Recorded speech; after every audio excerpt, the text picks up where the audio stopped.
En el tribunal, mis hijos afirmaron que yo no era capaz de cuidar de mi herencia, querían mi cuenta bancaria, mi coche, incluso el apartamento que pagué yo sola.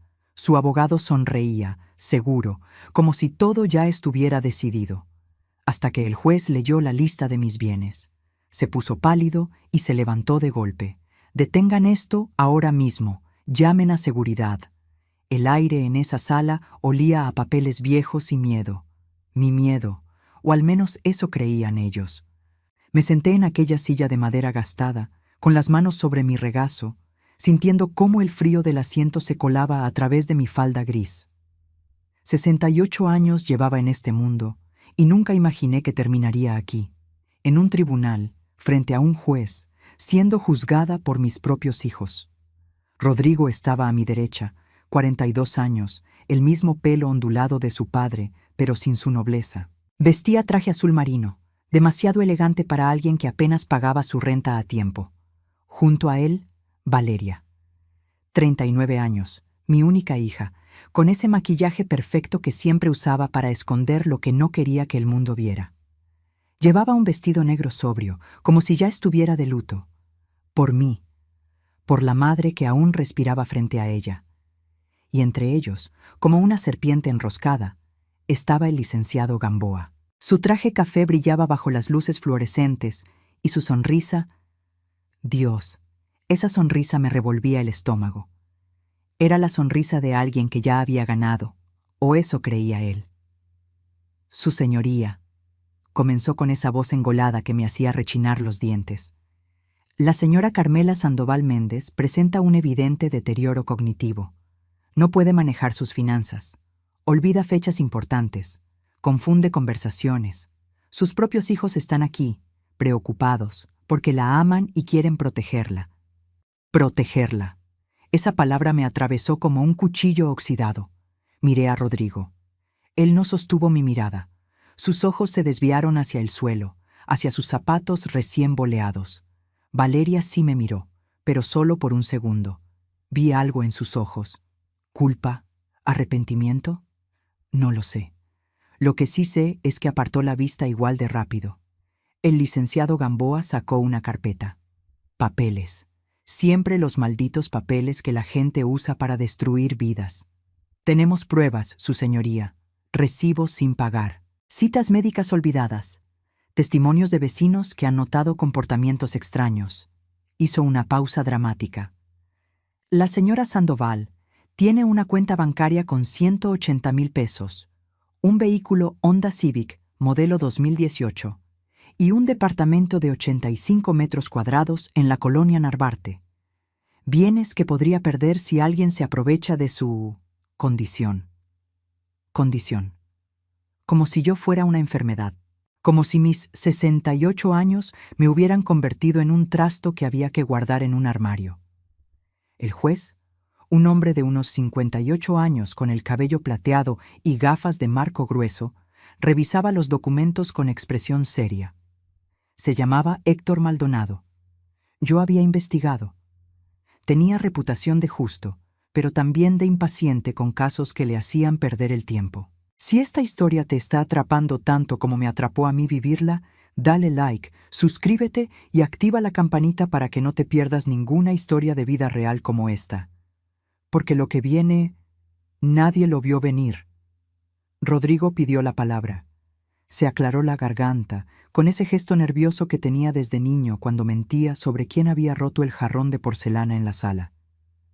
Señor juez, nosotros solo queremos lo mejor para mamá. Es nuestra madre. Nos duele verla así. Necesita ayuda. Necesita que alguien tome las decisiones importantes por ella antes de que sea demasiado tarde. Valeria asintió junto a él, con lágrimas perfectamente calculadas rodando por sus mejillas. ¡Qué gran actuación! Si hubiera puesto ese esfuerzo en visitarme más de 2 veces al año, tal vez hoy estaríamos comiendo tamales en mi cocina en lugar de estar en este teatro grotesco. El juez Maldonado me miró directamente. Señora Sandoval, ¿tiene algo que decir? Mi abogado, el licenciado Armando Reyes, un hombre de 60 años con 3 décadas de experiencia en casos de familia, me tocó suavemente el hombro. Yo asentí. Me puse de pie. Mis rodillas crujieron un poco, sí, pero mi voz salió firme, clara, sin temblor. Señor juez, tengo mucho que decir, pero primero, creo que usted debería abrir ese sobre manila que mi abogado entregó hace 3 días, el que está ahí, bajo su expediente. El juez frunció el ceño, buscó entre sus papeles. Lo encontró. Un sobre manila sellado con el sello notarial bien visible. Gamboa se tensó. Lo vi en cómo se enderezó en su silla. Rodrigo y Valeria intercambiaron miradas confusas. Yo me senté de nuevo. Crucé las manos y esperé, porque lo que estaba a punto de pasar cambiaría todo. Y ellos, mis propios hijos, mis propios traidores, no tenían ni la más mínima idea de con quién se habían metido. El juez rompió el sello. El juez abrió el sobre despacio, sacó los documentos y comenzó a leer en silencio. Vi cómo sus ojos se movían de izquierda a derecha, cada vez más rápido. Su expresión cambió. Pero antes de llegar a ese momento, necesito que entiendas cómo llegué hasta aquí. Necesito que conozcas a la mujer que fui y a la que me convertí cuando todos dejaron de mirarme. Hace 15 años, en una tarde de agosto que olía a lluvia recién caída, mi esposo Enrique murió de un infarto fulminante. Tenía 57 años, yo 53. Llevábamos 31 años casados. Lo encontré en el sillón de la sala, con el periódico todavía en las manos y su taza de café a medio tomar sobre la mesita de pino. Café de olla con canela, como le gustaba. Aún humeaba. Su rostro estaba tranquilo, como si simplemente se hubiera quedado dormido viendo las noticias. Pero no estaba dormido. Grité su nombre hasta que mi garganta ardió.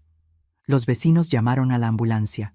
Rodrigo llegó 2 horas después, Valeria al día siguiente. En el funeral, mi hijo me abrazó y dijo: «No te preocupes, mamá, nosotros te cuidaremos». Esas palabras sonaron hermosas entonces. Tardé meses en descubrir que eran huecas. Enrique me dejó el departamento ya pagado, un seguro de vida de 250,000 pesos y una pequeña mercería en Tacubaya que apenas daba para sobrevivir. Vendía hilos, botones, telas corrientes. Nada especial, nada que llamara la atención. Durante el primer año, mis hijos me visitaban cada 2 meses. «¿Cómo estás, mamá? ¿Necesitas algo?» Yo decía que no, que estaba bien, y ellos se iban tranquilos, de vuelta a sus vidas ocupadas, a sus problemas importantes. Rodrigo tenía entonces 27 años. Estaba intentando abrir un taller mecánico. Valeria tenía 24. Trabajaba en un call center y soñaba con ser gerente algún día. Estaban construyendo sus vidas, como debe ser, como yo hice a su edad. No los culpaba por alejarse. Así funciona el mundo. Los hijos crecen, vuelan, y las madres nos quedamos mirando el nido vacío. Lo que no sabían era que ese nido vacío me estaba ahogando. Las noches eran lo peor. El silencio del departamento me aplastaba. Cocinaba para 2 por costumbre y terminaba tirando la mitad de la comida. Guardé la última camisa que Enrique usó antes de morir, una de franela a cuadros rojos y negros que olía a su tabaco de pipa dulce y a su loción antigua. La metí en una caja de cedro junto con su anillo de bodas y una foto de nosotros en Acapulco, jóvenes y bronceados, cuando la vida aún era promesa. Algunos días me sentaba en el piso de la recámara, abrazando esa caja, llorando hasta que me dolía el pecho, preguntándole a Dios por qué me había dejado aquí, sola, a los 53 años, sin propósito, sin dirección, sin... Pero una mañana, 6 meses después del funeral, me miré al espejo. Vi a una mujer con ojeras profundas, con el cabello gris sin arreglar, con una bata vieja de flores descoloridas, y sentí asco, asco de mí misma. ¿Esto es todo?, me pregunté en voz alta. ¿Vas a morirte aquí, esperando a que tus hijos te recuerden? ¿Esperando a que alguien te diga que todavía sirves para algo? Ese día tomé una decisión. Si ellos no me necesitaban, yo tampoco los necesitaría. Aprendería a caminar sola, a correr sola, a volar sola, aunque me dolieran las alas. Tomé los 250,000 pesos del seguro y los invertí completamente en la mercería. Viajé a la Ciudad de México, busqué proveedores diferentes. Encontré un distribuidor de telas importadas que me ofreció algodones egipcios, sedas tailandesas, linos irlandeses, telas que ninguna otra mercería del barrio tenía. Transformé el local.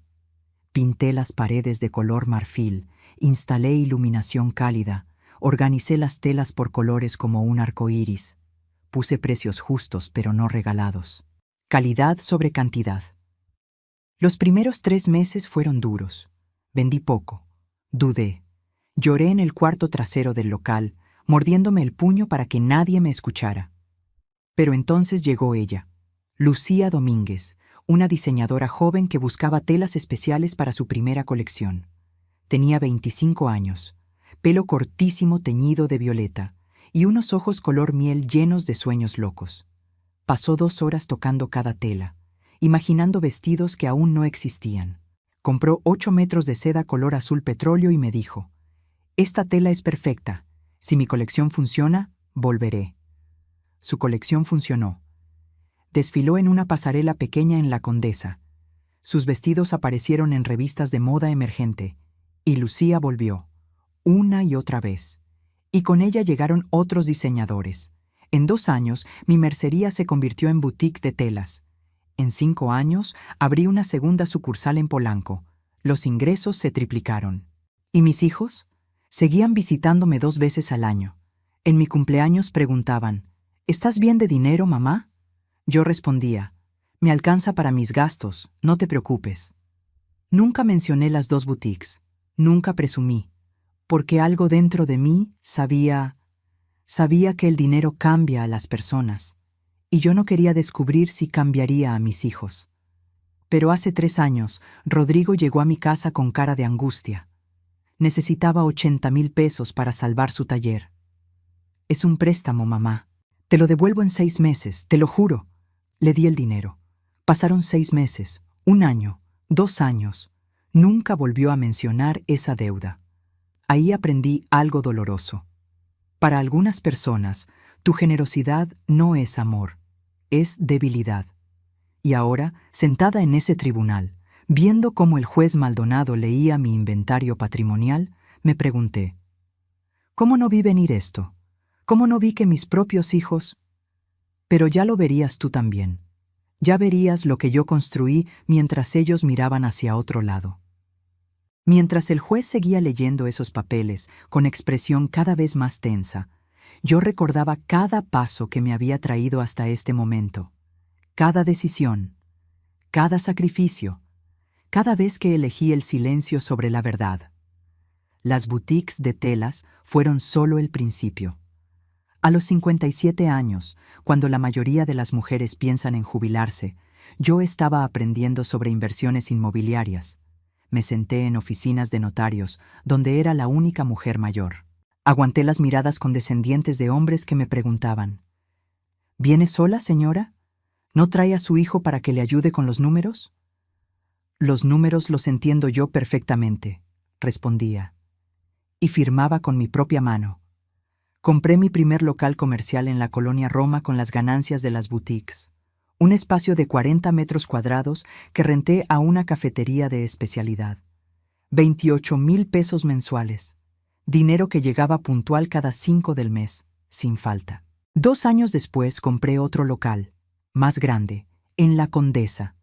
Lo renté a un restaurante de comida orgánica.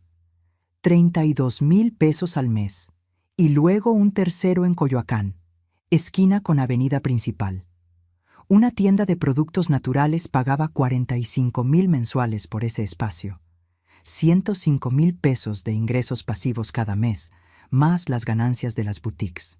Viví como siempre, en mi mismo departamento de 85 metros en Narvarte, con mis mismos muebles de los años 90, mi mismo Honda Civic 2018 que compré usado. Desayunaba pan dulce con café, veía telenovelas en las noches, regaba mis geranios en la ventana. Nada cambió por fuera, todo cambió por dentro. Porque cada mes que pasaba, cada peso que ahorraba e invertía, yo sentía algo que no había sentido en años: poder. no el poder de humillar o dominar, el poder de decidir. El poder de decir no, el poder de no depender de nadie. ¿Mis hijos sabían algo? No. Rodrigo seguía llegando en Navidad con una botella de sidra barata y un abrazo apresurado.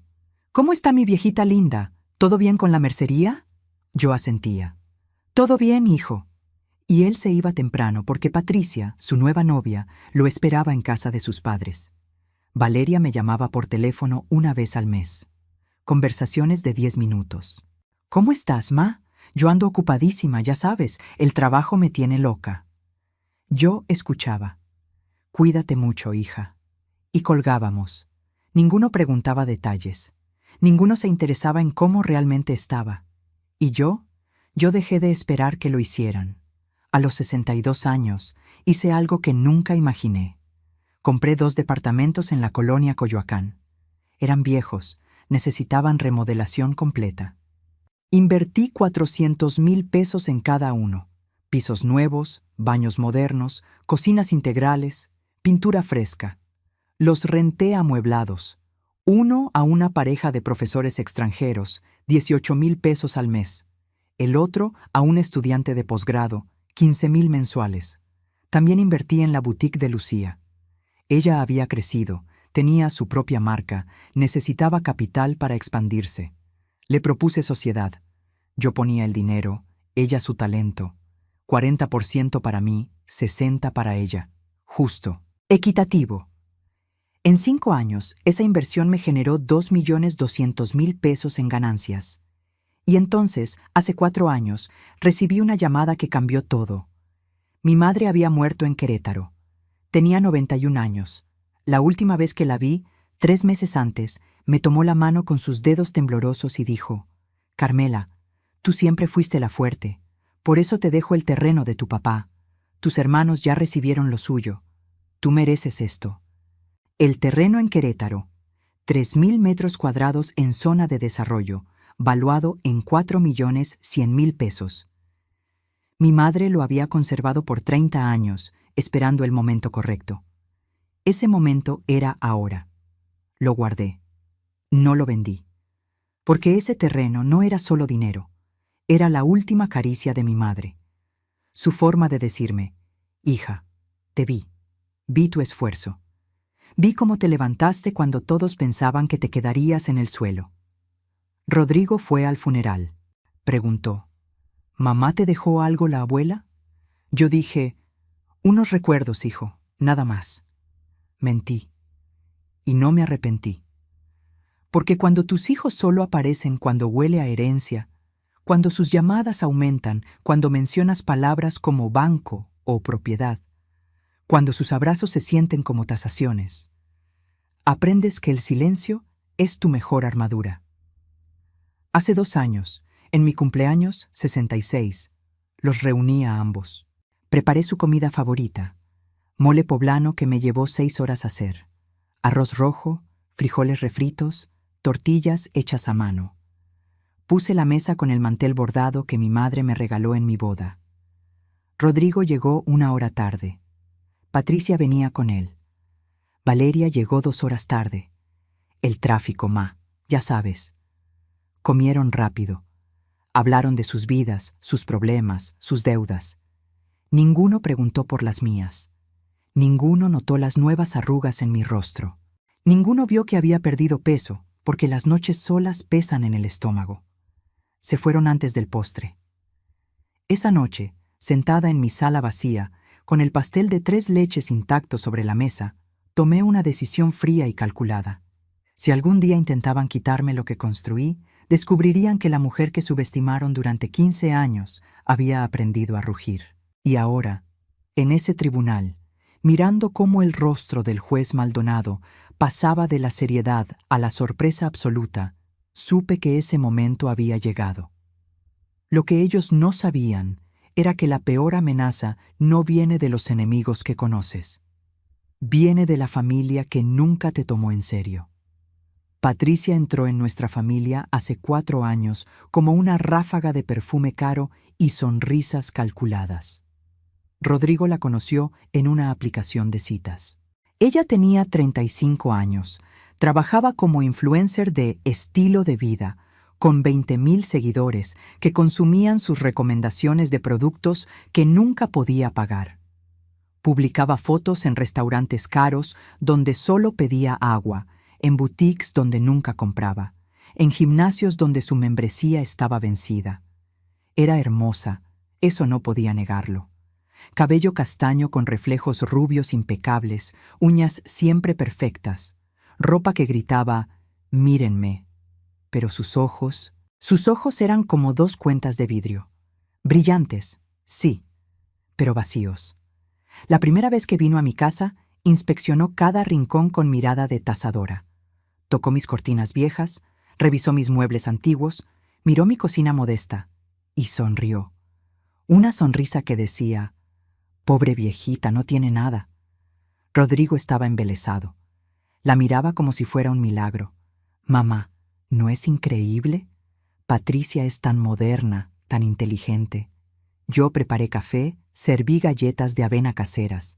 Patricia las rechazó. Ay, suegrita, estoy cuidando mi figura, ¿sabes?» Pero vi cómo fotografiaba mi sala para, seguramente, reírse después con sus amigas. Se casaron 6 meses después. Una boda sencilla en un salón rentado. Yo les regalé 50,000 pesos. Patricia sonrió y dijo, «Gracias», pero sus ojos decían, «¿Solo esto?». Los primeros meses, Patricia jugaba a la nuera perfecta. Me llamaba «suegrita linda», me traía flores baratas del mercado, publicaba fotos conmigo etiquetadas como «Ash familia hermosa». Pero yo sentía algo debajo, algo viscoso, como cuando levantas una piedra y encuentras insectos corriendo hacia la oscuridad. El cambio comenzó hace 2 años, cuando fui al notario a actualizar papeles de una de mis propiedades. Patricia me había acompañado ese día, supuestamente para ayudar a su suegrita. Yo no quería, pero Rodrigo insistió. «Mamá, déjala, quiere pasar tiempo contigo». En el despacho del notario, mientras yo firmaba, Patricia miró los documentos sobre el escritorio. Vi cómo sus ojos se agrandaron, cómo su respiración cambió, cómo fingió buscar algo en su bolsa para quedarse más tiempo cerca del escritorio. Días después, Rodrigo llegó a mi casa con preguntas extrañas. «Mamá, ¿es verdad que tienes propiedades en renta? Patricia dice que vio algo en el notario». Yo lo miré directo. «Son papeles viejos de la mercería, hijo, no te preocupes». Mentí. Y su rostro de alivio me confirmó que había hecho bien. Pero Patricia no se rindió. Comenzó su campaña sutil, envenenando el oído de mi hijo gota a gota. «Rodrigo, tu mamá está muy sola. ¿No crees que a su edad debería descansar? Tanto trabajar no es sano». Luego, más oscuro. «He notado que olvida cosas. El otro día le pregunté por una conversación y no se acordaba». Mentiras. Yo no olvidaba nada. Pero si repites una mentira suficientes veces, Rodrigo empezó a mirarme diferente. Con lástima, con preocupación exagerada. «Mamá, ¿comiste hoy? ¿Tomaste tus medicinas? ¿Recordaste pagar la luz?». Yo tenía diabetes tipo 2, controlada perfectamente con metformina y dieta. Pagaba mis servicios por internet el mismo día cada mes. Comía 3 veces al día y hacía ejercicio en el parque cada mañana. Pero para Patricia, yo era una anciana al borde del colapso. Valeria se unió al coro. Ella tenía sus propios problemas. Deudas de tarjetas de crédito que alcanzaban los 340,000 pesos, compras compulsivas de ropa que nunca usaba, zapatos que se quedaban en cajas, salidas a bares caros para impresionar a amigas que solo la querían cuando pagaba las copas. Un día, las 2 mujeres se encontraron en mi casa. No sabían que yo estaba en la recámara. Escuché todo. «Valeria, tu mamá tiene más de lo que aparenta». «Lo sé. Vi documentos, propiedades, cuentas». Patricia hablaba rápido, emocionada. «¿No te parece sospechoso que nunca nos diga nada? ¿Y si alguien la está manipulando? ¿Un vecino? ¿Un abogado?». Valeria dudó. Escuché el silencio. Luego, «Tienes razón, hay que protegerla, antes de que sea tarde». Protegerla. Esa palabra otra vez, como si amor y robo fueran sinónimos. Patricia sembró la idea perfecta. Rodrigo, tu mamá está vulnerable. A su edad puede firmar cosas sin entender. Puede perder todo. Necesita que ustedes tomen control legal. Por su bien.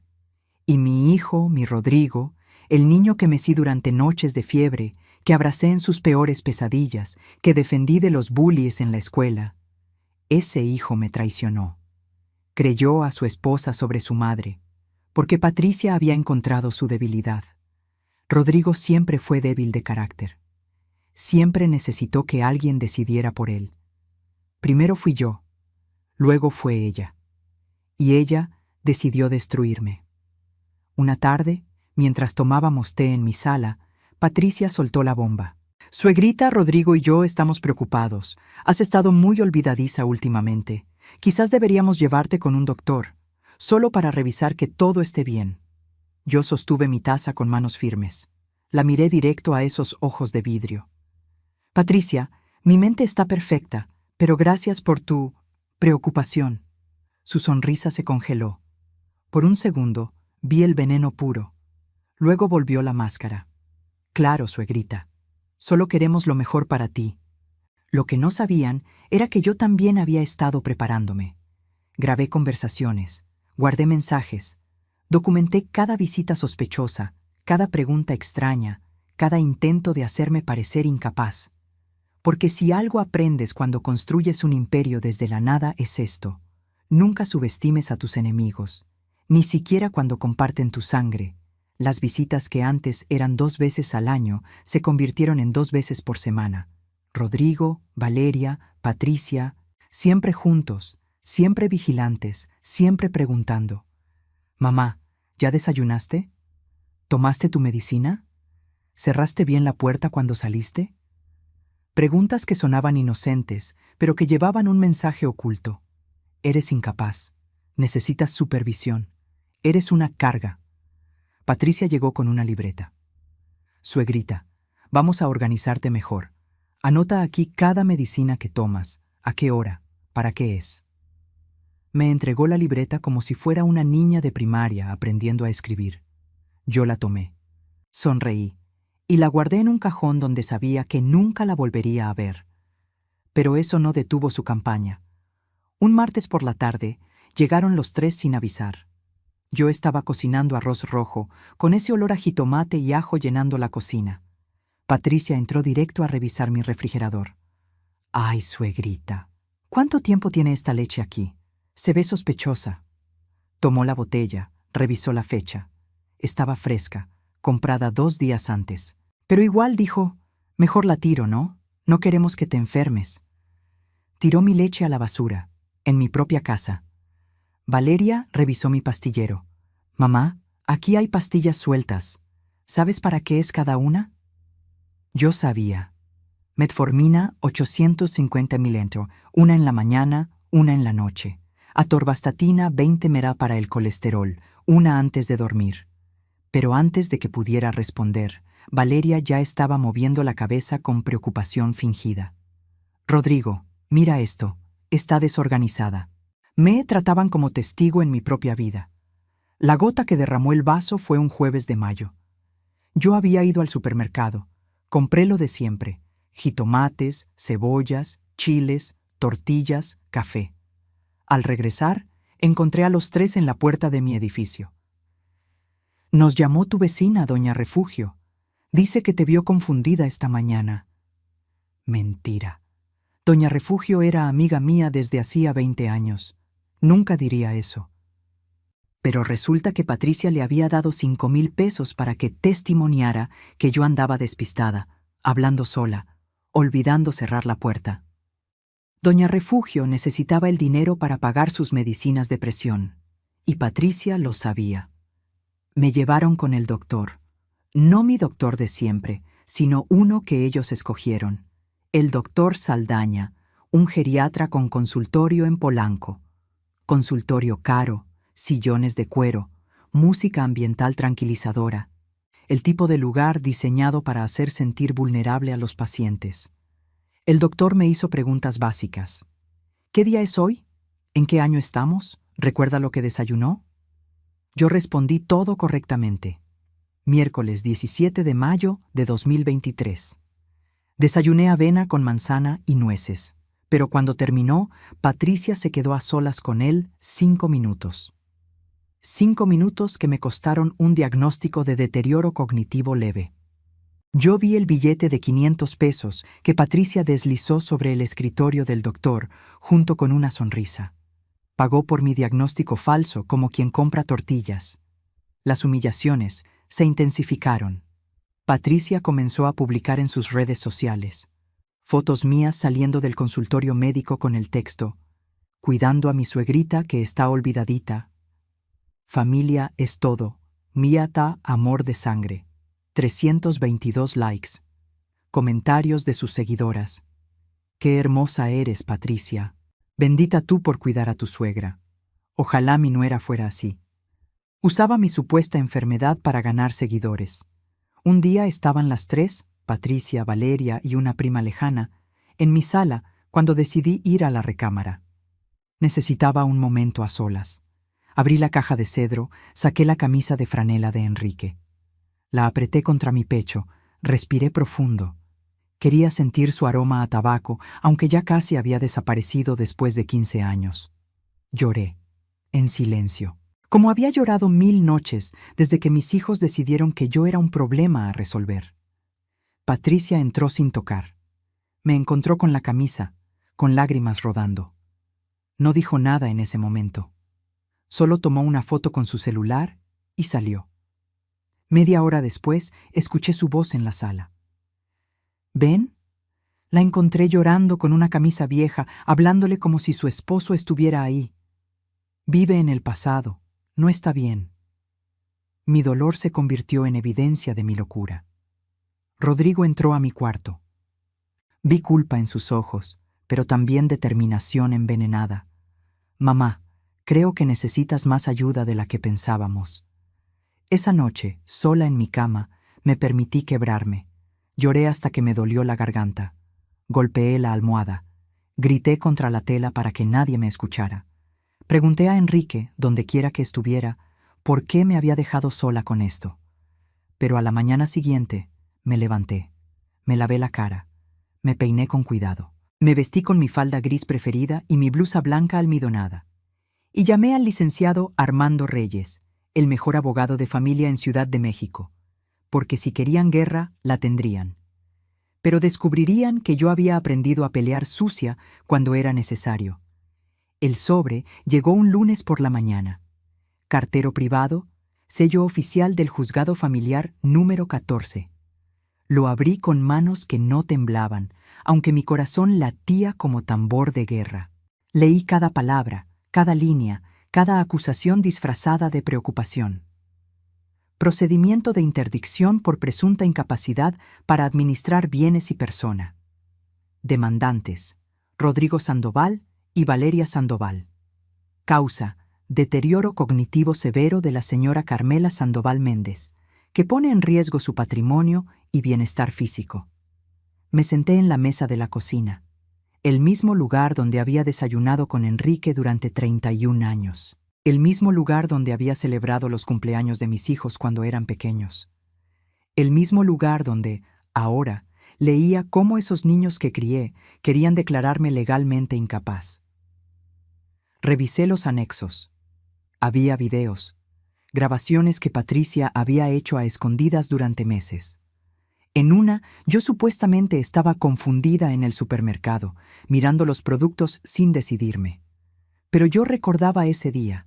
Estaba comparando precios entre 2 marcas de aceite, normal, cotidiano.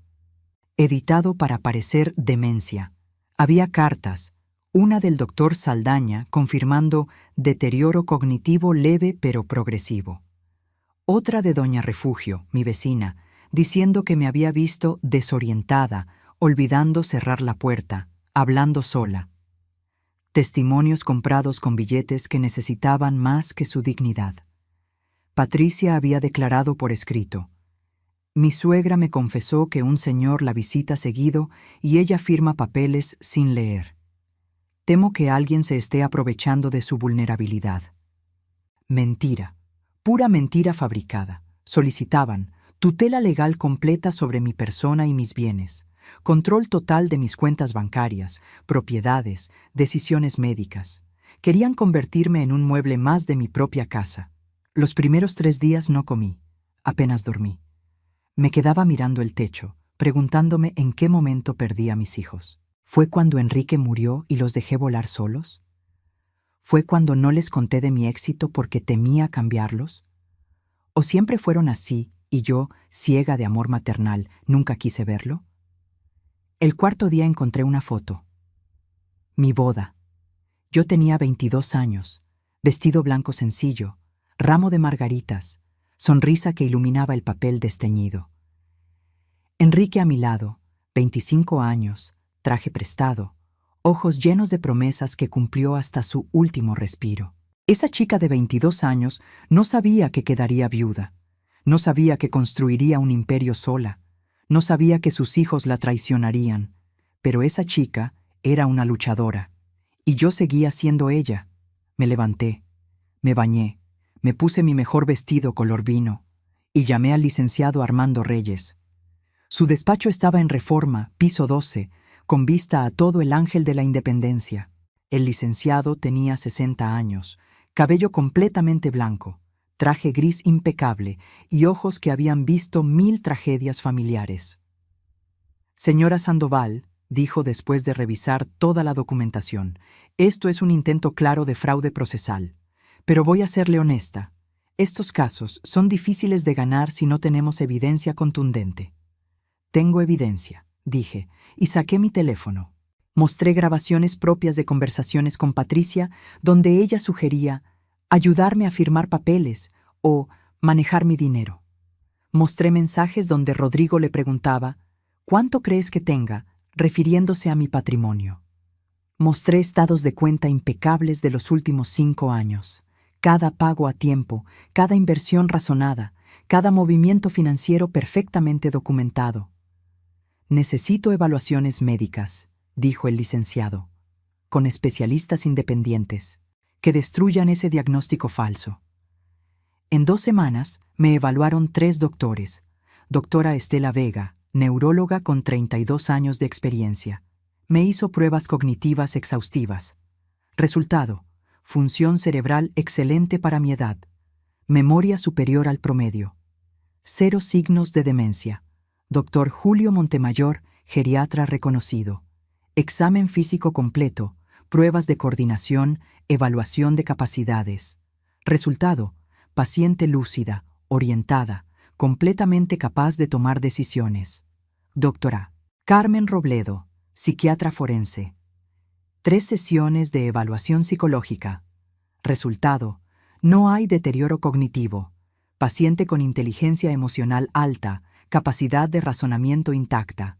Pero el licenciado Reyes cavó más profundo. Investigó a Rodrigo.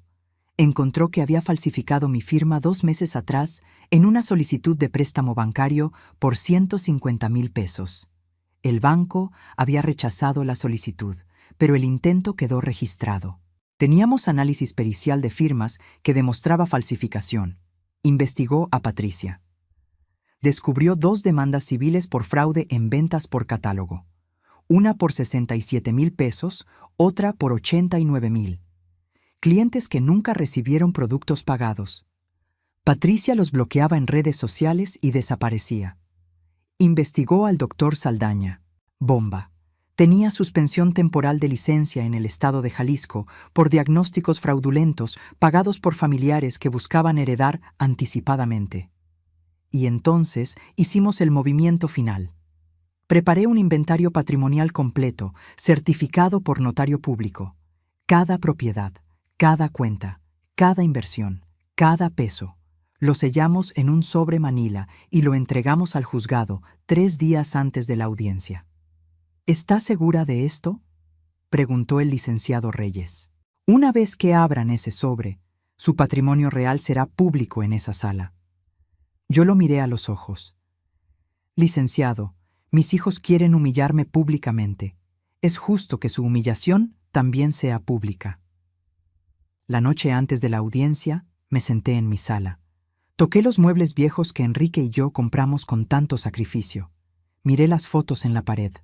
Rodrigo con su primer uniforme escolar, Valeria en su graduación, todos sonriendo en tiempos donde el amor no tenía precio. Lloré, una última vez, por los hijos que perdí, por la familia que nunca volvería a ser.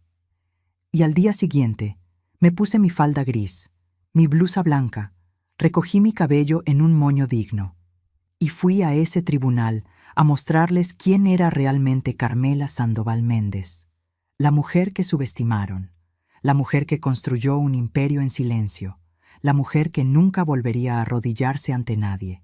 En ese tribunal, mientras el juez Maldonado abría el sobre Manila con manos curiosas, yo recordé algo que mi padre me dijo cuando tenía 15 años. Mija, el león no ruge cuando va a atacar, ruge después cuando ya ganó. Yo había sido silenciosa durante 15 años.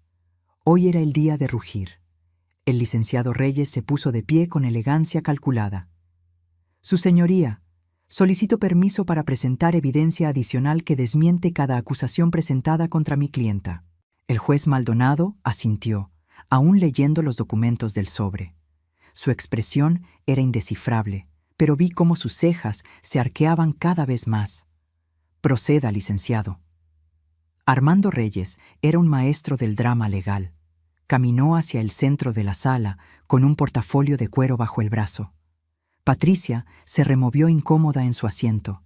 Rodrigo miraba hacia abajo. Valeria se mordía el labio inferior, ese gesto nervioso que tenía desde niña cuando sabía que había hecho algo mal. Su señoría, la señora Carmela Sandoval, no solo es perfectamente capaz de administrar sus bienes, es, de hecho, una de las mujeres más astutamente competentes que he conocido en 30 años de carrera. Sacó el primer documento. Evaluación neurológica de la doctora Estela Vega, neuróloga certificada por el Consejo Mexicano de Neurología. Conclusión: función cognitiva superior al promedio para su grupo etario. Memoria excelente. 0 signos de deterioro. Lo pasó al juez. Luego el segundo. Evaluación geriátrica del Dr. Julio Montemayor. Conclusión: paciente lúcida, orientada en tiempo, espacio y persona, completamente capaz de tomar decisiones. Y el tercero. Evaluación psiquiátrica forense de la doctora Carmen Robledo. Conclusión: no hay evidencia de deterioro cognitivo. Paciente con inteligencia emocional elevada. El abogado Gamboa intentó objetar. Su señoría, esas evaluaciones fueron solicitadas por la defensa. Son parciales. El licenciado Reyes sonrió. Era una sonrisa afilada. ¿Y el diagnóstico del doctor Saldaña no fue solicitado por los demandantes? Pero qué interesante. Se volvió hacia Gamboa. ¿Su cliente sabía que el doctor Saldaña tiene suspensión temporal de licencia en Jalisco por emitir diagnósticos fraudulentos pagados? Silencio. Patricia palideció. Rodrigo miró a su esposa con confusión. Tengo aquí, continuó el licenciado Reyes, el expediente disciplinario del doctor Saldaña. 3 casos documentados donde familiares le pagaron para diagnosticar demencia en personas mayores completamente sanas. El objetivo: obtener tutela legal para controlar herencias. Pasó el documento al juez. Gamboa estaba de pie, intentando recuperar control.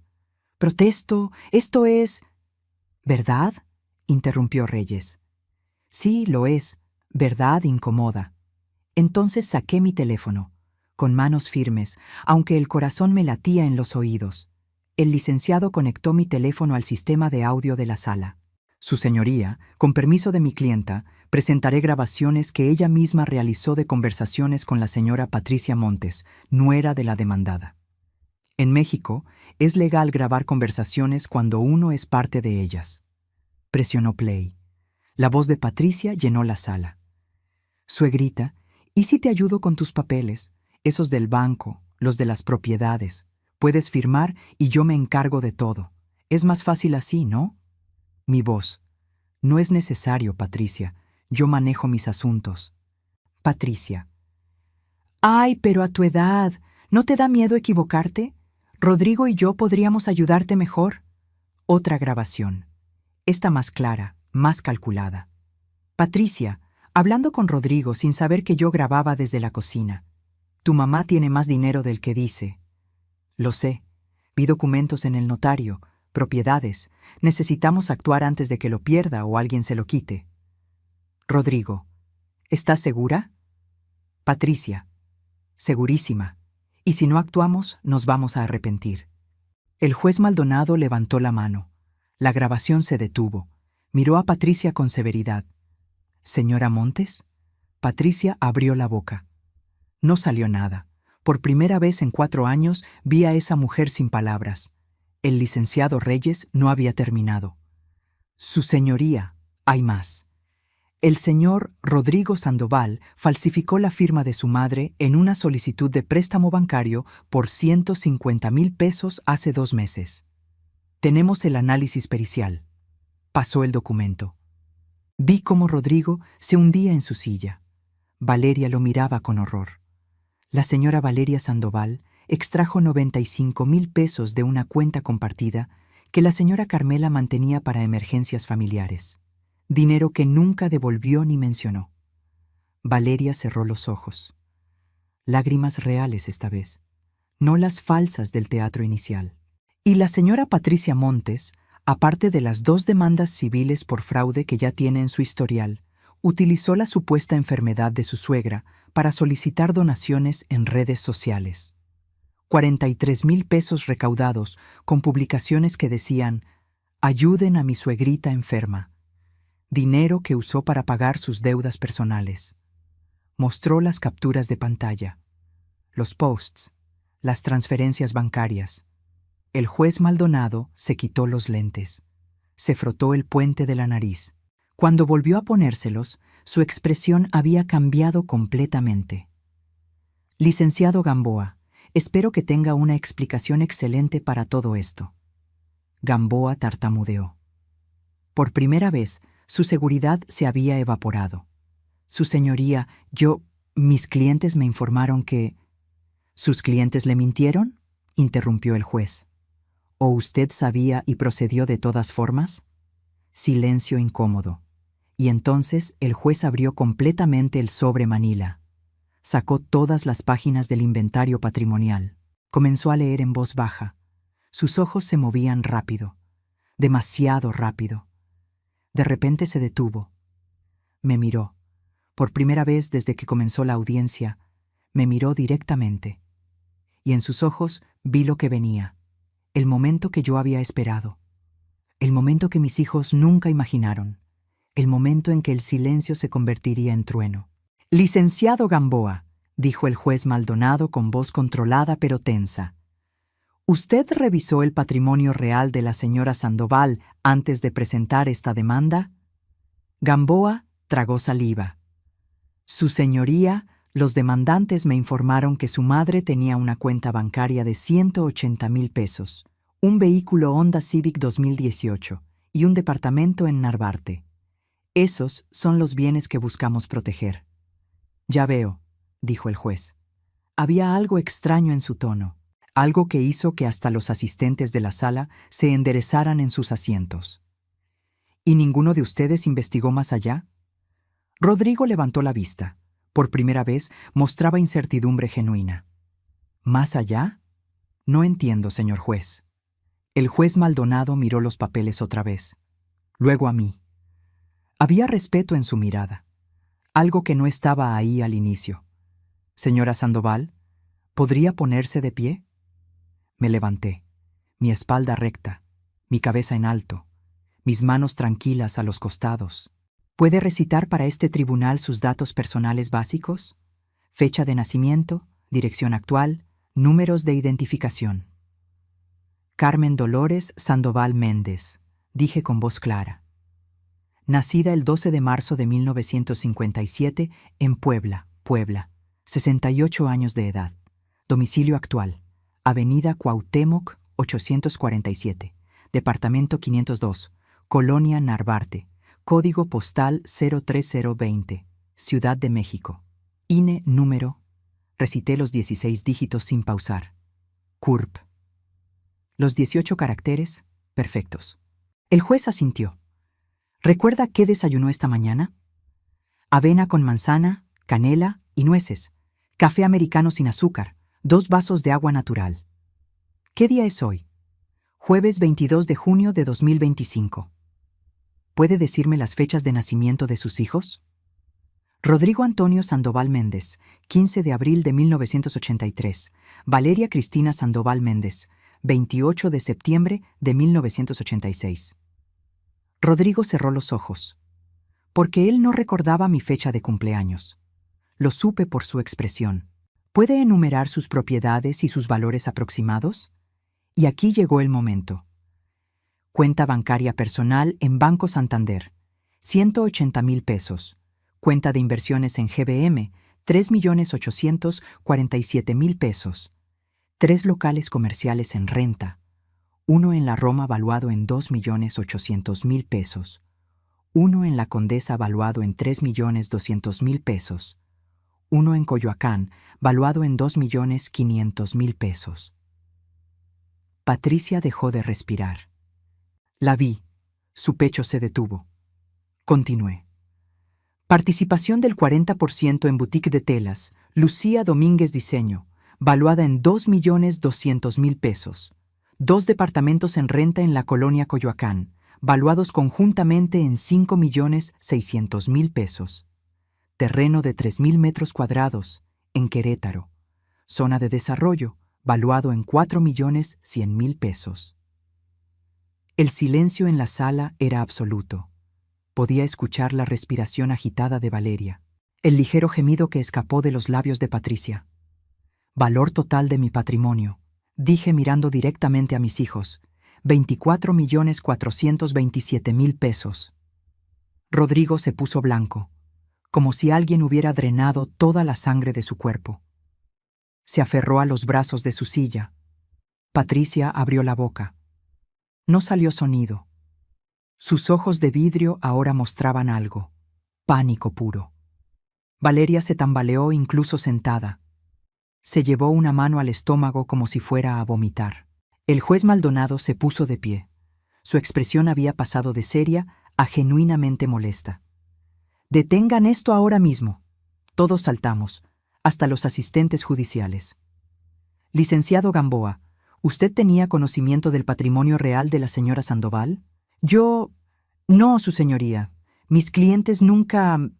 Sus clientes intentaron obtener tutela legal sobre 24 millones de pesos presentando evidencia fraudulenta.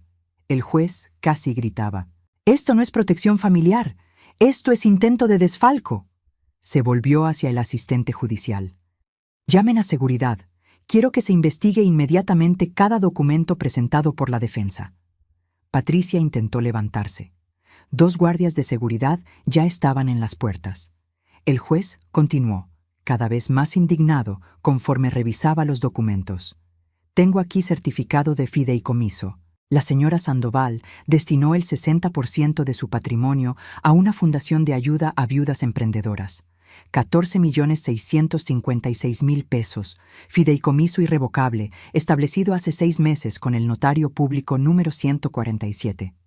Miró a Rodrigo y Valeria. ¿Saben lo que eso significa?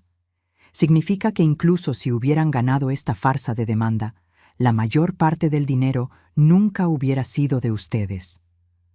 Rodrigo se cubrió el rostro con las manos. Sus hombros temblaban. Valeria lloraba abiertamente. «Mamá, yo no sabía...» Patricia dijo que... «Silencio», ordenó el juez. «No quiero escuchar excusas». Se sentó. Respiró profundo. Cuando volvió a hablar, su voz era fría como hielo. «Voy a ordenar una investigación completa. El doctor Saldaña será reportado al colegio médico.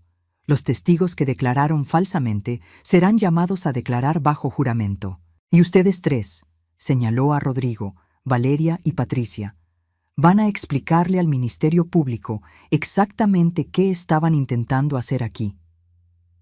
Patricia se quebró. «Señor juez, yo solo quería... Necesitábamos el dinero, las deudas». «¿Entonces admite que esto era por dinero y no por preocupación?» Patricia se dio cuenta de lo que había dicho. Cerró la boca. Pero era tarde. El juez Maldonado me miró, esta vez con algo parecido a admiración. Señora Sandoval, ¿desea agregar algo? Me puse de pie por última vez. Miré a mis hijos, a esos dos adultos que alguna vez fueron los bebés que amamanté, los niños que abracé en sus pesadillas, los adolescentes que defendí contra el mundo. Sí, su señoría, quiero que quede claro que cada peso que tengo lo gané yo, sin ayuda de nadie, sin herencia fácil, trabajando 16 horas al día, sacrificando, llorando, levantándome cada vez que la vida me tumbaba. Mi voz no tembló. Y mientras yo construía todo eso, mis hijos me visitaban 2 veces al año. Nunca preguntaron cómo estaba realmente. Nunca notaron que había perdido peso. Nunca se dieron cuenta de que su padre murió hace 15 años y yo seguí celebrando su cumpleaños sola cada año. Rodrigo sollozó, un sonido quebrado, infantil. Así que no, su señoría. Esto no era protección. Esto era codicia disfrazada de amor. El juez asintió lentamente. Queda denegada la demanda de interdicción. Adicionalmente, ordeno investigación por intento de fraude procesal. Esta audiencia se levanta. El mazo golpeó la madera, y yo, Carmela Sandoval Méndez, salí de ese tribunal con la cabeza en alto, porque algunas batallas no se ganan con gritos, se ganan con verdad. Pero la historia no terminó con el mazo del juez. Porque cuando sales de un tribunal después de destruir las mentiras de tu propia familia, no hay sensación de victoria. Solo hay vacío, un vacío inmenso que te traga entero. Salí de esa sala. El pasillo del juzgado olía a limpiador industrial y desesperanza. Mis zapatos resonaban contra el piso de mosaico. El licenciado Reyes caminaba a mi lado, guardando documentos en su portafolio. Señora Sandoval, lo hicimos. Ganamos. Yo asentí, pero no sentía nada. Detrás de nosotros escuché pasos rápidos. Rodrigo. ¡Mamá! ¡Mamá! ¡Espera! Me detuve. Algo dentro de mí, ese pedazo de madre que nunca muere completamente, hizo que me detuviera. Me volteé. Mi hijo tenía los ojos rojos, hinchados, la corbata torcida, el traje arrugado. Parecía haber envejecido 10 años en 2 horas. Mamá, yo no sabía. No sabía que tenías tanto. Patricia me dijo que solo queríamos protegerte. ¿Protegerme? Repetí. Mi voz sonó extraña, hueca. Rodrigo, ¿de verdad crees eso? ¿O solo te lo repites para dormir por las noches? Él titubeó, y en ese titubeo vi la verdad. Lo sabía. Quizás no todo, pero sabía que algo estaba mal. Y eligió creerle a su esposa sobre su madre. Valeria apareció detrás de él. Su maquillaje corrido por las lágrimas le daba aspecto de mapache triste. Mamá, perdónanos. Por favor. No queríamos llegar tan lejos. Pensamos que realmente estabas mal. ¿De verdad? Pregunté. ¿O pensaron que sería fácil? ¿Que la viejita idiota firmaría lo que le pusieran enfrente? Valeria se estremeció como si la hubiera golpeado. Patricia se mantuvo atrás, junto a las columnas del pasillo. No se acercó. Era lo suficientemente lista para saber que no había palabras que pudiera decir. Sacó su celular. Incluso en ese momento, probablemente pensando en cómo convertir este desastre en contenido para sus redes. El licenciado Reyes me tocó el hombro suavemente. Señora, no está obligada a hablar con ellos. Lo sé, dije. Pero necesitaba hacerlo. Una última vez. Miré a mis hijos, esas 2 personas que salieron de mi cuerpo, a quienes di vida, educación, amor incondicional durante décadas. Quiero que entiendan algo. Cada peso que tengo, lo gané porque ustedes dejaron de necesitarme. Porque sus vidas eran tan importantes, tan ocupadas, que me olvidaron. Y en ese olvido, yo encontré mi propósito. Rodrigo intentó hablar. Levanté mi mano. No he terminado. Lo más triste de todo esto no es que quisieran mi dinero. Es que nunca, ni una sola vez en 15 años, preguntaron cómo estaba realmente, si me sentía sola, si extrañaba a su padre. si necesitaba que alguien simplemente me abrazara y me dijera que todavía importaba. Valeria sollozó. Mamá, yo... Me visitaban 2 veces al año, en mi cumpleaños y en Navidad. Comían mi comida, que me tomaba horas preparar porque quería que fuera especial. Y se iban antes del postre porque tenían cosas que hacer. Las lágrimas empezaron a correr por mis mejillas, pero mi voz se mantuvo firme. El día que su padre murió, Rodrigo, tú llegaste 2 horas después de que llamé. ¿Sabes qué hice durante esas 2 horas? Me senté junto a su cuerpo frío, tomando su mano, hablándole, rogándole que volviera. Sola. Completamente sola. Y cuando llegaste, me preguntaste si había café. Rodrigo se desmoronó. Se dejó caer contra la pared, resbalando hasta quedar sentado en el suelo. Lo siento. Dios, mamá, lo siento tanto. Y tú, Valeria, hace 3 años, en tu cumpleaños, te transferí 20,000 pesos porque dijiste que estabas en problemas. ¿Te acuerdas? 3 semanas después subiste fotos en un resort en Cancún, con ese dinero que necesitabas urgente para pagar la renta. Valeria se cubrió el rostro con las manos. Fui una idiota. Fui egoísta y ciega y... Fueron hijos, dije simplemente. Hijos que olvidaron que sus padres también son personas, que también duelen, que también necesitan. Un grupo de personas pasó junto a nosotros, mirando curiosas esta escena de drama familiar en medio del pasillo judicial. No me importó. ¿Saben qué es lo más irónico? Yo planeaba dejarles todo, antes de esto, antes de que me traicionaran. Tenía testamento preparado, 30% para cada uno, 40% para la fundación. Pero después de la fundación, ustedes serían los administradores. Iban a recibir más de 7 millones de pesos cada uno cuando yo muriera. Rodrigo levantó la cabeza bruscamente. ¿Qué? Pero no podían esperar, ¿verdad? No podían simplemente amarme, simplemente visitarme, simplemente ser buenos hijos. Tenían que tomar, tenían que destruirme para obtener lo que de todos modos sería suyo. El silencio que siguió fue aplastante. Patricia finalmente habló desde su distancia segura. Su voz sonó pequeña, asustada. Señora Carmela, yo... Lo lamento. Necesitaba dinero, las deudas, los acreedores. Yo solo... ¿Pensaste que la vieja tonta sería un blanco fácil? Terminé por ella. Y convenciste a mi hijo de que tu avaricia era amor. Patricia no respondió. No había respuesta posible. El licenciado Reyes intervino. Señora Sandoval, deberíamos irnos. Tenemos que presentar los documentos adicionales en el juzgado. Asentí. Pero antes de irme, saqué algo de mi bolsa. Un sobre blanco. Se lo extendí a Rodrigo.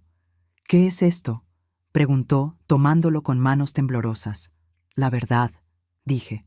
Lee cuando estés solo, cuando Patricia no esté, cuando puedas pensar con tu propia cabeza. Y me fui. Caminé por ese pasillo sin mirar atrás.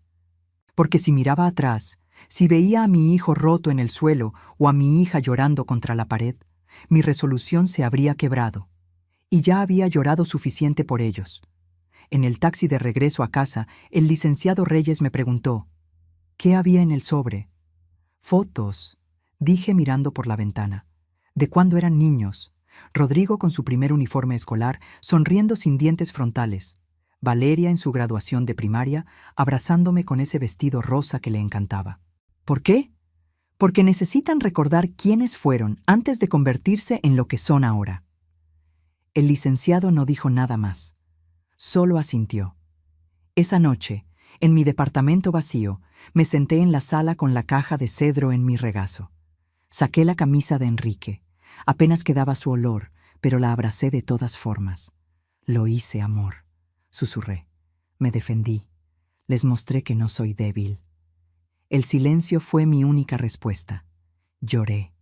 Lloré por los hijos que perdí, por la familia que nunca volvería a ser, por los domingos que nunca volverían a existir, con Rodrigo ayudándome en la cocina y Valeria contándome sus sueños. Pero también lloré de alivio, porque finalmente, después de 68 años, Había elegido mi propia dignidad sobre el amor de personas que solo me querían cuando era conveniente. Y eso, por doloroso que fuera, era libertad. La notificación llegó 3 días después. Citatorio del Ministerio Público. Investigación formal por intento de fraude procesal y falsificación de documentos. Rodrigo, Valeria y Patricia tendrían que presentarse ante el fiscal. El juez Maldonado no estaba jugando. Había cumplido su palabra. Yo no tenía que ir, pero decidí hacerlo. El licenciado Reyes me lo desaconsejó.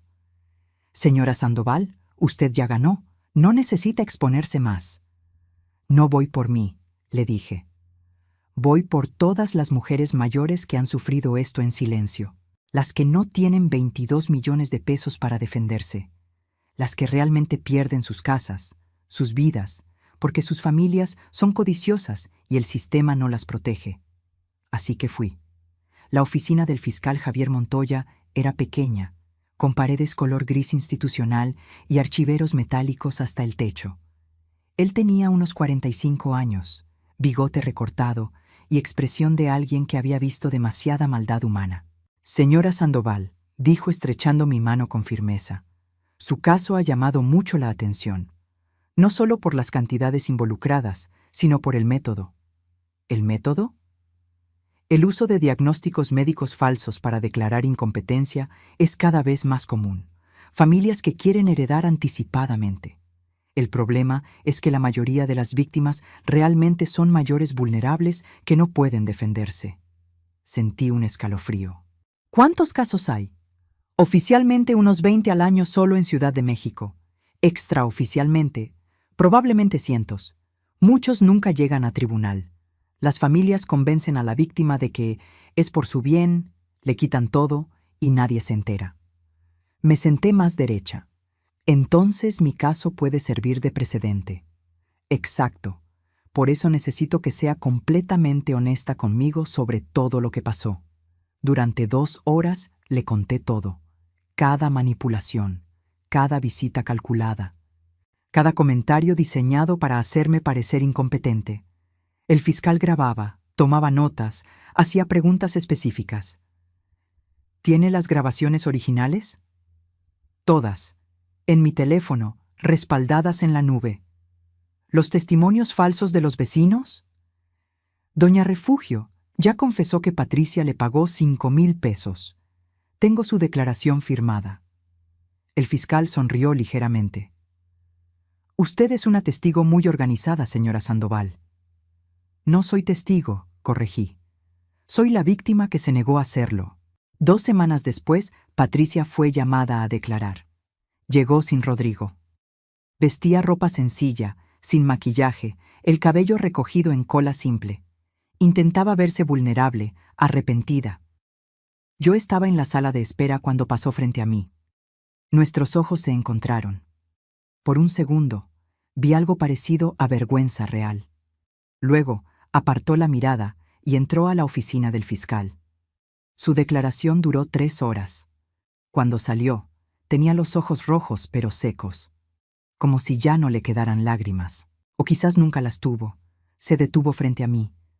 Por un momento pensé que hablaría, pero solo me miró con una expresión que no supe descifrar, y se fue. Una semana más tarde, el fiscal me llamó. Señora Sandoval, necesito informarle que hemos descubierto algo más. Mi corazón se aceleró. ¿Qué cosa? Patricia Montes no solo tiene 2 demandas civiles por fraude, tiene 5 más que nunca fueron reportadas. Mujeres mayores que le compraron productos por catálogo y nunca recibieron nada. Sumas pequeñas, entre 10 y 20,000 pesos cada una. Demasiado poco para que ellas contrataran abogados. Sentí náusea. ¿Cuánto en total? Aproximadamente 143,000 pesos, de 8 víctimas diferentes, todas mayores de 60 años. Patricia no era solo codiciosa, era depredadora, y mi hijo se había casado con ella sin saber nada, o peor, sabiendo y no importándole. ¿Y el doctor Saldaña? Suspendido indefinidamente mientras se investiga. Hemos encontrado otros 7 casos sospechosos de diagnósticos pagados. Su carrera médica está terminada. Sentí una satisfacción oscura. Justicia, imperfecta, tardía, pero justicia. ¿Y mis hijos? El fiscal hizo una pausa. Ahí es donde se complica. Rodrigo está cooperando completamente. Entregó todos los mensajes con Patricia. Confesó sobre el préstamo falsificado. Está asistiendo a terapia. Su abogado está negociando. ¿Negociando qué? Que los cargos sean reducidos si devuelve el dinero del préstamo fraudulento más intereses y si acepta servicios comunitarios. ¿Y Patricia? Ella se niega a cooperar. Insiste en que todo fue malentendido, que ella realmente creía que usted estaba enferma, que solo quería ayudar. Mentiras, dije simplemente. Lo sé, todos lo sabemos, pero sin cooperación, el proceso será largo, meses, quizás años. Respiré profundo. ¿Y Valeria? Su hija está en una situación intermedia. Participó, sí, pero las evidencias sugieren que Patricia fue la manipuladora principal. Valeria estaba endeudada, desesperada, vulnerable. Su abogado argumentará que fue influenciada. ¿Eso la excusa? No, pero puede reducir su responsabilidad legal. Me quedé callada, pesando opciones. Fiscal Montoya, ¿puedo hacer una propuesta? Escucho. Y así fue como diseñé mi propia justicia, porque el sistema legal castiga con cárcel y multas.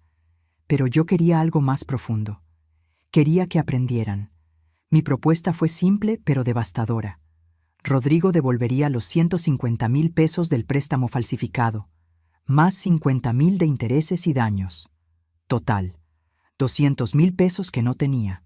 Tendría que trabajar, ahorrar, sacrificarse, como yo hice durante 15 años. Además, él y Valeria trabajarían 6 meses en la fundación de ayuda a viudas emprendedoras que yo había creado, sin sueldo, servicio comunitario real, ayudando a mujeres que sí estaban vulnerables, que sí necesitaban apoyo, aprendiendo lo que significa construir desde cero. Patricia tendría que devolver cada peso de las donaciones fraudulentas, 43,000 pesos, y hacer un video público en sus redes sociales explicando la verdad completa, sin filtros, sin excusas, confesando que mintió, manipuló y usó a una mujer mayor como carnada para dinero. Si cumplían todo eso en 6 meses, yo no presentaría cargos penales adicionales. Si no cumplían, el fiscal procedería con el peso completo de la ley. ¿Está segura?, preguntó el fiscal Montoya. Usted tiene derecho a exigir justicia criminal completa. La justicia no siempre es cárcel, dije. A veces es hacer que las personas miren al espejo y odien lo que ven. El fiscal asintió lentamente. «Es usted una mujer sabia, señora Sandoval». «No», corregí. «Soy una madre rota que está intentando salvar lo que queda de sus hijos, aunque ellos no lo merezcan». Esa noche reformé mi testamento. 70% a la fundación. 20 millones de pesos para ayudar a mujeres viudas a comenzar negocios, a educarse, a nunca depender de nadie. 30% en fideicomiso para Rodrigo y Valeria. Pero no recibirían nada hasta los 60 años de edad. Y solo si demostraban, mediante trabajo y servicio comunitario documentado, que habían cambiado genuinamente. Patricia no heredaría nada. Incluso si seguía casada con Rodrigo, el fideicomiso específicamente la excluía. Firmé los documentos con el notario. Mi mano no tembló, porque finalmente entendí algo. El amor de madre es incondicional, pero el respeto se gana. Y la herencia no es derecho, es regalo. Y yo había terminado de regalar cosas a gente que no las valoraba. El día que Rodrigo vino a pedirme perdón de rodillas, llovía. Yo estaba en mi departamento, preparando café de olla, cuando sonó el timbre. Miré por la mirilla. Era él, solo, sin Patricia, empapado por la lluvia, con un sobre manila en las manos. Abrí la puerta. «Mamá», dijo, su voz quebrada, los ojos hinchados. «Por favor, déjame entrar, necesito hablar contigo». Lo dejé pasar, no por compasión, por curiosidad. Se quedó en el recibidor, goteando sobre mis mosaicos. No se atrevió a entrar más. Tengo el dinero, dijo extendiendo el sobre. Los 200,000 pesos. Vendí mi camioneta, pedí préstamo al banco, trabajé doble turno durante 2 meses. Está todo aquí. No tomé el sobre. Déjalo en la mesa. Lo hizo con manos temblorosas. ¿Y? Pregunté fríamente. Y me inscribí en la fundación. Empiezo el lunes, 6 meses de servicio, lo que dijiste. ¿Y Patricia? Su rostro se contrajo. Me divorcié. Eso sí me sorprendió. ¿Cuándo? Hace 3 semanas. Presenté los papeles el día después de que subió su video confesión. Se pasó una mano por el cabello mojado. Mamá, yo no sabía. No sabía cuántas mujeres había estafado. No sabía que todo era mentira desde el principio. Sabías suficiente, dije sin emoción. Sabías que yo no estaba enferma. Me viste recitar de memoria mis datos en el tribunal. Me viste manejar números que la mayoría de las personas no puede recordar. Y aún así, seguiste adelante. Porque soy débil, dijo, y su voz se quebró completamente. Porque siempre he sido débil. Necesito que alguien me diga qué hacer. Primero fuiste tú, luego fue Patricia, y elegí mal. Elegí a la persona equivocada. Me elegiste en mi contra, corregí. ¿Qué es diferente? Se dejó caer contra la pared. Resbaló hasta quedar sentado en el suelo, igual que en el tribunal. Te he perdido, ¿verdad? No importa lo que haga, ya te perdí. Lo miré desde arriba. Este hombre de 42 años que lloraba como niño en mi entrada. Y sentí nada. El cordón que me ataba a él se había cortado en ese tribunal. No me perdiste, Rodrigo, dije suavemente. Me dejaste ir hace años, cuando dejaste de llamar, cuando olvidaste mi cumpleaños, cuando solo aparecías cuando necesitabas dinero. Yo solo dejé de esperarte. ¿Hay algo que pueda hacer? ¿Algo para que me perdones? El perdón no se ruega, se gana. Trabaja tus 6 meses. Ayuda a esas mujeres de verdad, no porque sea obligación legal. Aprende lo que significa construir algo sin ayuda. Y quizás, en unos años, cuando yo esté muerta, recordarás este momento y entenderás lo que perdiste. No digas eso, sollozó. Por favor, mamá. ¿Por qué? ¿Porque te hace sentir culpable? Bien. La culpa significa que todavía tienes conciencia. Úsala. Me dio la espalda y fui a la cocina.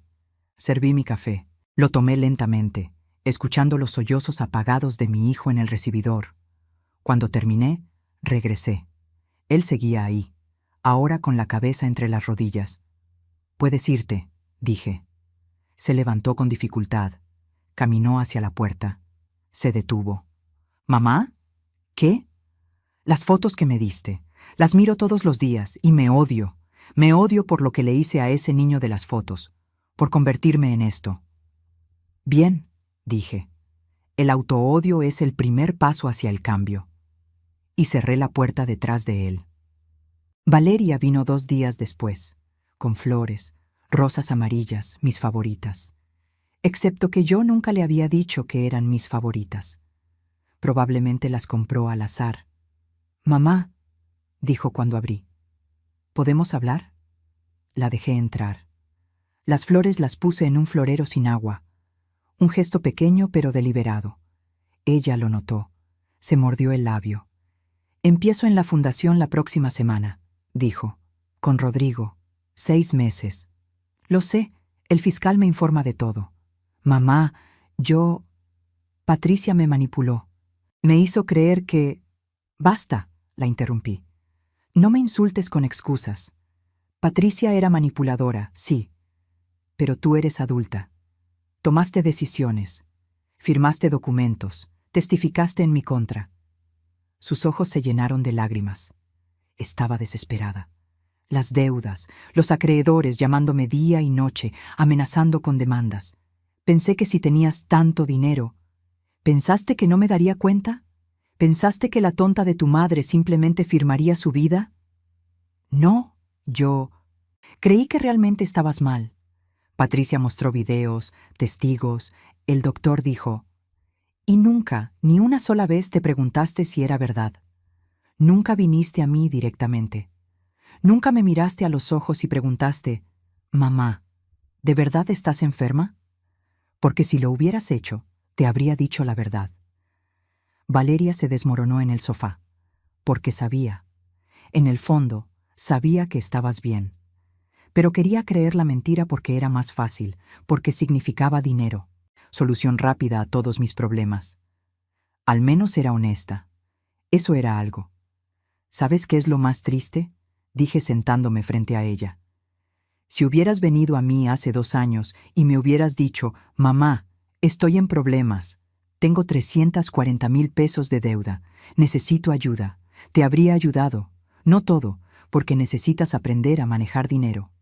Pero algo, un préstamo con plan de pagos, asesoría financiera, apoyo real. Valeria me miró con ojos enormes. ¿De verdad? Eras mi hija, por supuesto, pero elegiste el camino fácil, robarme en lugar de pedirme. No fue robo, dijo débilmente. ¿No? Intentar declararme incompetente para controlar mi dinero. ¿Qué es? No tuvo respuesta. Le di una carpeta. Esto es un plan de pagos para tus deudas. Lo diseñé con un asesor financiero. Si lo sigues al pie de la letra, en 3 años estarás libre, sin bancarrota, sin perder tu patrimonio. Abrió la carpeta con manos temblorosas. ¿Por qué haces esto? Porque sigo siendo tu madre, y las madres no abandonan, aunque sus hijos sí lo hagan. Lloró, esta vez lágrimas verdaderas, feas, con mocos y sollozos descontrolados. Lo siento tanto. Fui egoísta y estúpida y... Lo fuiste, concordé sin suavizar. Pero puedes cambiar, si quieres, depende de ti. Patricia nunca vino, pero cumplió con el video. Lo subió un martes por la tarde, sin maquillaje, sin filtros, con voz monótona leyendo de un papel. Mi nombre es Patricia Montes. Mentí sobre la salud de mi suegra, Carmela Sandoval. Manipulé evidencia, soborné testigos, pedí donaciones bajo falsos pretextos. Estafé a 8 mujeres mayores por un total de 143,000 pesos. Pido perdón a todas mis víctimas. El video duró 2 minutos. Tuvo 50,000 visualizaciones en 3 días. Los comentarios fueron despiadados. Perdió todos sus seguidores. Sus marcas patrocinadoras cancelaron contratos. Su influencia digital murió en 48 horas. No sentí lástima. Sentí que el universo, finalmente, había equilibrado las cuentas. 6 meses después, recibí el reporte final de la fundación. Rodrigo había trabajado callado, humilde, ayudando a mujeres viudas a llenar solicitudes, a armar planes de negocio, a no rendirse. Una de ellas escribió: «Don Rodrigo me ayudó a abrir mi panadería. Me trató con respeto. Me hizo sentir que mis sueños importaban». Valeria había dado talleres de finanzas personales, compartiendo sus propios errores como advertencia. Otra mujer escribió: «La maestra Valeria me enseñó que nunca es tarde para aprender a manejar dinero. Ahora tengo ahorros por primera vez en mi vida». Habían cambiado. Quizás no completamente. Quizás nunca serían lo que pudieron ser, pero habían aprendido. ¿Los perdoné? No sé. ¿Los volví a ver? A veces. En cumpleaños, en Navidad, con distancia educada y cortesía fría. ¿Recuperamos lo que teníamos? No, porque lo que teníamos era ilusión, amor de madre unilateral que ellos nunca valoraron hasta perderlo. Pero ya no me dolía. El dolor se había convertido en indiferencia. Y la indiferencia es paz. Hoy es mi cumpleaños, 70 años. Estoy en la inauguración del Centro de Capacitación Enrique Sandoval para viudas emprendedoras. Lo nombré por mi esposo, porque él habría estado orgulloso de esto, de mí. El centro tiene 6 aulas, biblioteca, cocina industrial para talleres de gastronomía, salón de computación. Todo pagado con el fideicomiso que creé. 14,656,000 pesos bien invertidos. Hay 200 mujeres aquí hoy, viudas, divorciadas, abandonadas. mujeres que el mundo desechó como inútiles después de cierta edad, mujeres que aprenderán que nunca es tarde para comenzar. Subo al pequeño estrado. Mi cabello completamente blanco ahora, pero peinado con dignidad. Vestido color verde esmeralda, regalo que me hice a mí misma. Zapatos cómodos, porque ya no tengo que impresionar a nadie. Buenos días, digo. Mi voz llena el salón sin micrófono. 70 años y mis pulmones siguen fuertes. Me llamo Carmela Sandoval y quiero contarles una historia. Les cuento. No todo, lo suficiente. Una viuda de 53 años, sola, asustada, que decidió no rendirse. Que construyó boutiques, propiedades, inversiones. Que no lo hizo para ser rica, sino para ser libre. Me quitaron muchas cosas en mi vida, digo mirando a cada rostro atento. Mi esposo, mi juventud, casi mi dignidad, pero nadie, nunca, pudo quitarme lo que construí con mis propias manos y mi propia voluntad. Aplauden. Algunas lloran. Una mujer mayor que yo, quizás 75 años, levanta la mano. Señora Carmela, ¿no se arrepiente de no haberles dado el dinero a sus hijos? ¿De ser tan dura? La pregunta me golpea. Todos esperan mi respuesta. Me arrepiento, digo honestamente, de no haber impuesto límites antes, de creer que amor significaba darles todo sin enseñarles a ganarlo, de pensar que ser buena madre era sacrificarme hasta desaparecer. Pausa.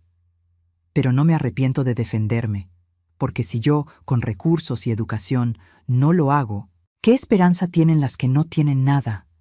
Más aplausos, esta vez más fuertes. Después de la ceremonia, camino por el centro. Rodrigo está aquí, lo invité. Trabaja instalando las últimas computadoras en el salón de sistemas. Me ve, asiente con respeto. Yo asiento de vuelta. No es amor, no es perdón completo. Es aceptación de lo que fue y nunca volverá a ser. Valeria también está. Organiza material didáctico en la biblioteca. Me ve. Sonríe tímida. Yo sonrío de vuelta, igual de tímida. Pequeños pasos. Quizás en algunos años. O quizás no. Y está bien. Patricia no está. Se divorció, se fue a Monterrey, según supe. Intenta rehacer su vida lejos del escándalo. Le deseo suerte sin pensar mucho en ella. Algunas personas simplemente no vale la pena cargarlas en la memoria. Esa noche, en mi departamento, abro la caja de cedro por última vez. La camisa de Enrique. Ya no huele a nada excepto a madera vieja, las fotos amarillentas, el anillo de bodas que nunca pude usar después de que él se fue. Lo logré, amor, susurro. Sobreviví, más que sobrevivir, florecí. Cierro la caja, la guardo en el ropero. Es tiempo de dejarla ir, de dejar ir tantas cosas. En la mesa de la cocina encuentro una carta. La reconozco. Letra de Valeria. La abro. Leo. Mamá, no espero perdón. Solo quiero que sepas que la mujer que conocí en el tribunal no fue la madre que recordaba. Fue alguien más fuerte, más completa, más real. Me he dado cuenta de que nunca te conocí. Solo conocí la versión de ti que existía para nosotros. La madre que cocinaba, limpiaba, daba sin pedir. Quiero conocer a Carmela, la mujer, la empresaria, la sobreviviente. Si algún día me das esa oportunidad, la tomaré con las dos manos. Tu hija que está tratando de ser mejor. Valeria. Leo la carta 3 veces. Luego la doblo cuidadosamente y la guardo en la caja de cedro, junto con las fotos de cuando mis hijos eran pequeños. Porque aunque el pasado duele, todavía tiene valor. Es la tierra donde creció quien soy ahora. Me paro frente al espejo del baño. 70 años mirándome de vuelta, arrugas profundas alrededor de los ojos, papada que ninguna crema elimina, manchas de edad en las manos, pero también veo ojos claros, alerta, vivos, postura recta, sonrisa que ya no necesita aprobación de nadie. Veo a una mujer que perdió muchas batallas, pero ganó la guerra contra las expectativas. contra la idea de que las mujeres mayores son descartables, contra la creencia de que el amor de madre significa autodestrucción. Hola, Carmela, me digo al espejo. Mucho gusto en conocerte finalmente. Y por primera vez en 70 años me siento completa. Reflexión final. Porque la verdadera riqueza no está en lo que posees, sino en lo que no permites que te quiten. No se trata de cuánto dinero acumules, sino de cuánta dignidad conserves. No se trata de cuántos hijos tengas, sino de cuánto respeto exijas. Las mujeres de mi generación aprendimos a dar hasta vaciarnos, a servir hasta desaparecer, a amar hasta destruirnos. Pero algunas aprendemos, antes de que sea demasiado tarde, que podemos ser madres, esposas, abuelas, sin dejar de ser nosotras mismas. Que decir no no es egoísmo, es supervivencia. Que imponer límites no es crueldad, es amor propio. Y que nunca, nunca es tarde para reconstruirte de tus propias cenizas y volar más alto que todos los que apostaron a tu caída. Yo perdí a mis hijos ese día en el tribunal, pero me reencontré a mí misma. Y si algún día vuelven, no encontrarán a la madre que conocieron. Encontrarán a la mujer que debí ser siempre, inquebrantable. Si esta historia tocó tu corazón, si viste reflejada a tu madre, tu abuela, o incluso a ti misma en estas palabras, no estás sola. Déjame tu comentario contándome desde dónde nos estás escuchando. Dale like si crees que las mujeres mayores merecen respeto. Y suscríbete para más historias reales de dignidad, resistencia y justicia. Porque mientras haya una sola mujer dispuesta a levantarse y rugir, habrá esperanza. Fin.